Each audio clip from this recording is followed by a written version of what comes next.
Nggak, Anda tahu nggak penikmat bebas visa itu? Negara Timur Tengah, Pak. Negara Timur Tengah ya? Iya, pertumbuhan dari bebas visa ini berdasarkan koordinasi saya dengan Kementerian Pariwisata. Itu pertumbuhan bebas visa itu kalau yang dari China sekitar 20-an% pertumbuhannya. Nah, sementara yang misalnya katakanlah dari Mesir itu 50-an%. Terus ada negara lain di Timur Tengah itu ada yang 40, ada yang 30, macam-macam lah. Jadi bukan, Pak. Dan semua negara yang sedang membangun sektor pariwisata itu pasti menerapkan kebijakan bebas visa. Malaysia sebagai contoh, itu juga dia menerapkan kebijakan bebas visa, Pak. Jumlah orang wisatawan China yang masuk ke Malaysia jauh lebih besar daripada jumlah wisatawan China yang ada di Indonesia. Nah, kita pada akhir tahun ini aja baru sekitar berapa kemarin yang disebut Pak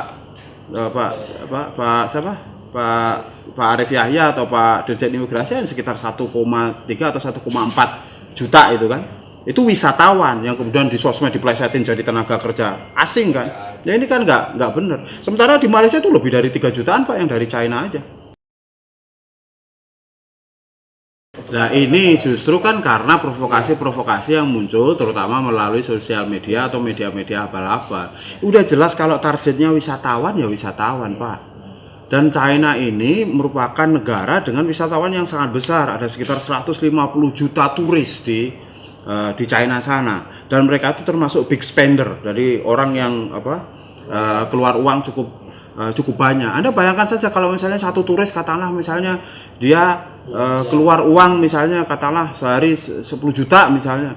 Ya itu udah tinggal ngitung kalau misalnya berapa orang masuk ke Indonesia itu berarti berapa banyak multiplier efek ekonomi yang akan dinikmati oleh bangsa Indonesia. Nah, makanya ini jangan disalahpahami gitu, jangan dipleset-plesetkan menjadi tenaga kerja asing gitu. Karena negara lain ini juga mereka sedang berusaha untuk menarik itu, bahkan lebih besar. Amerika itu nariknya lebih besar daripada kita narik turis Cina ke sini gitu.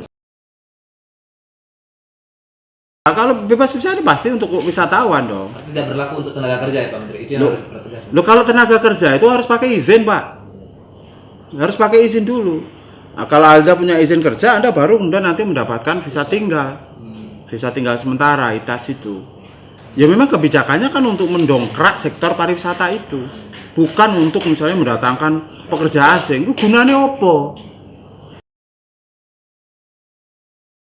Itu pasti, di mana-mana pasti ada yang begitu. Ada yang numpang kebijakan itu pasti ada. Nah, tetapi adalah bahwa sistem kendali kita ini masih sangat baik. Di imigrasi misalnya kalau Anda lihat tiap hari itu mereka mendeportasi orang. Tiap hari mereka ini juga menolak orang. Ada orang masuk ditolak misalnya karena maksud dan tujuan kunjungannya tidak jelas. Ya, bilang turis misalnya tapi dia nggak punya reservasi hotel itu oleh imigrasi ditolak. Nah, jadi artinya mulai dari soal pintu masuknya, terus kemudian pengawasannya baik di imigrasi maupun di ketenaga kerjaan, di daerah segala macam ini terus kita lakukan. Bahwa masih ada bolong-bolongnya, iya. Nah, tapi percayalah bahwa pemerintah masih sangat bisa mengendalikan arus dari mereka-mereka yang bekerja secara ilegal itu. Ya enggak lah, Pak. Kalau TK Cina kan yang kalau ada berbicara yang memiliki izin kerja kan tuh angkanya walaupun misalnya ada kenaikan tapi rasional tuh masih masuk akal.